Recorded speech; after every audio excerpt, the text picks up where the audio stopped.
This morning, at 10:58 a.m., on MSNBC, Hallie Jackson closed her daily hour at the anchor desk by teasing a trip into the field.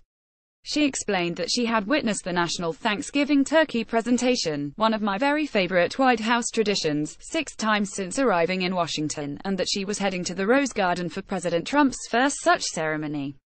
Jackson provided a short history of this hallowed pseudo-event, describing how the turkey presentation became a ritualized pardon under George H.W. Bush, as opposed to a prelude to a presidential dinner at home, a la Truman and Eisenhower.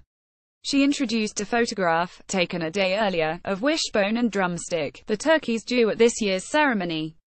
Shot by a White House photographer, the picture found each turkey, with its scarlet neck and violet head and flaccid snoot, standing on its own bed in a room at the Willard. By the way, this is why, even when staying at a 5-star hotel, I always turn back the duvet first thing. Jackson engaged the hosts of the 11 a.m. MSNBC show, Velshi Rule. The incoming anchors were eager to bandy the topic for a long moment, sportily, as if taking a deep breath of fresh air before plunging into a waste container of sex crime headlines at the top of the hour. Ali Velshi wondered if putting the turkeys up at such a nice place was, from the birds' perspective, a misguided effort at luxury. They've never stayed in a hotel before. At 11:53 a.m., on CNN, Kate Bolduan ran some footage from the White House briefing room, where Drumstick stood adjacent to a podium staffed by Sarah Huckabee Sanders. Wishbone was not on site, and there was no word on his whereabouts, which led me to baselessly speculate that Head maybe got too deep into the minibar the night before, or else experienced a political awakening and sacrificed his body to provide club sandwiches for the resistance.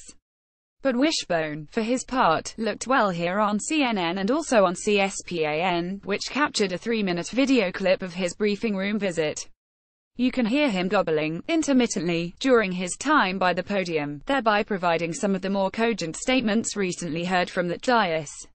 On CNN, shortly before the 1 p.m. ceremony, John King showed the scene coalescing in the Rose Garden, where Ivanka Trump, who wore a red coat, like Nancy Reagan at a fox hunt, greeted her half-sister Tiffany en route to settling in a slightly better seat. On the theme of Thanksgiving, King half-crassly contrived a segue to a sideshow of the moment, one concerning President Trump's offense at a perceived lack of gratitude. There was recent tape of Lava Ball, who's a talented loudmouth of an overbearing sports dad, dissing Trump, for reasons related to the president's view of the world and thus impossible to explicate in brief. On split screen, in the studio, King and his panel made hay of all this while waiting for Trump to appear. Meanwhile, Craig Melvin was now in the anchor chair on MSNBC, where he got my hopes up that some kind of scene would erupt to ruffle Drumstick's feathers. Melvin pointed out that members of the White House press corps, though gathered for an occasion no more substantial than the marshmallows atop a sweet potato casserole, were bursting with urgent questions. According to CSPAN's clock, it was 1:05 p.m. when Trump appeared in the Rose Garden, in an unseasonable pink necktie, with Melania and Barron. He proceeded to deliver the necessary acknowledgments and niceties. Trump made a light-hearted reference to destroying Obama's legacy. I have been very active in overturning a number of executive actions by my predecessor, he said, and then announced that he'd been advised by the White House counsel that he could not, as much as he might like to, rescind Obama's pardon of last year's turkeys, tater and tot. But even that was a one effort.